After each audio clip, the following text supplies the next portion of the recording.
Pertama adalah perkembangan AI.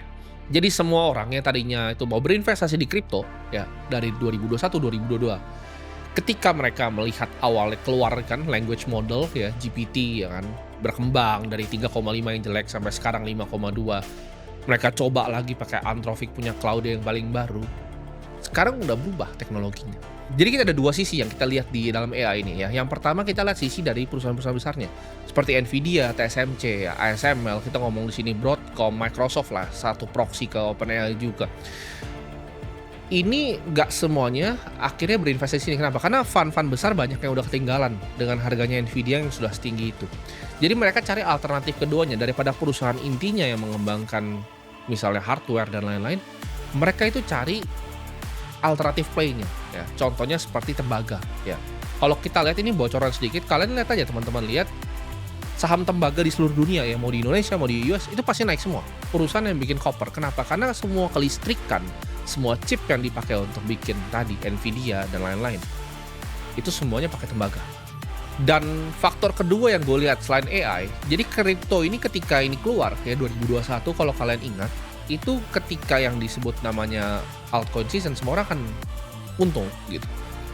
Meme coin ini berarti meme coin mania ya.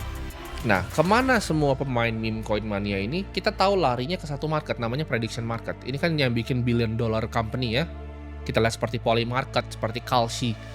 Uang ini banyak sekali yang pindah tadinya ya. Yang tadinya mau main di kripto, mau spekulasi di kripto, akhirnya pindah ke prediction market. Jadi dua yang makan flow-nya. AI pertama, yang kedua adalah prediction market. Dan ini gue rasa pertama kalinya ya dari sejak tahun kita ngomong 2022 ya. Gue udah prediksi bahwa yang digantikan pertama itu bukan pekerja kasar. Kenapa? Karena pekerja kasar tuh susah digantikan kecuali humanoid robot udah jadi. Gue bilang bahwa pekerja di depan komputer yang pertama diganti dan pekerja kreatif, dan sekarang terbukti ya. Buat kalian teman-teman yang bilang oh itu cuman apa namanya nakut-nakutin, gue sarankan kalian untuk coba sendiri ya. Kalian coba lihat Open Cloud dari Claude gitu, Anthropic punya.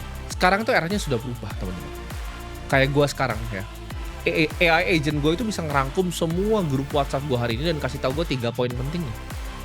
Jadi ini udah bukan sekedar chattingan.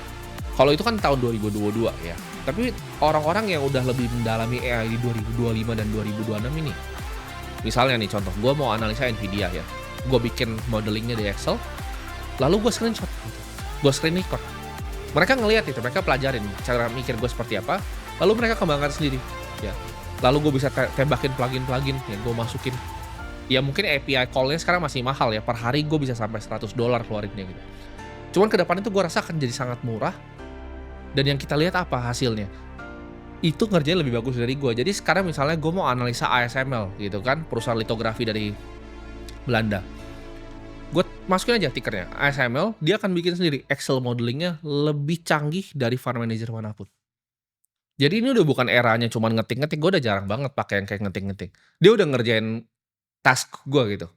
Jadi ke depannya ketika misalnya gue punya perusahaan, sekarang gue bisa bikin perusahaan cuma satu orang. Dan ini terbukti ya. Salah satu founder paling berpengaruh ibaratnya di dunia, Jack Dorsey, dia punya perusahaan namanya Block, itu perusahaan financial. Jack Dorsey buat kalian yang nggak tahu, dia yang bikin Twitter dulu. Dia itu layoff 40% karyawannya. Ya, dia bilang ini digantikan sama AI agent semua. Udah nggak perlu lagi gitu. Karyawan tuh udah tidak dibutuhkan lagi.